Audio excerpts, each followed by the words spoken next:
আজ থেকে অনেক বসন্ত পরেও তুমি একইভাবে রয়ে যাবে।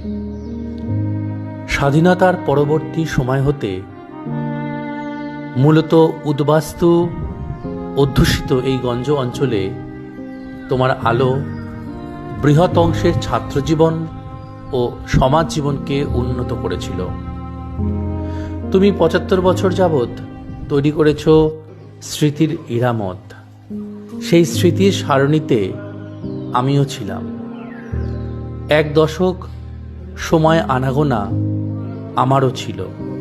পেয়েছিলাম এই বৃহৎ অঞ্চলের মানুষের ভালোবাসা। সেই ভালোবাসার টানে আজ হঠাৎ এসে দেখলাম তুমি ভালো আছো। বনানীর মাঝে তুমি সেই আগের মতনই রয়েছ। ভালো থাকো, ইতিহাস আরও দৃঢ় হোক।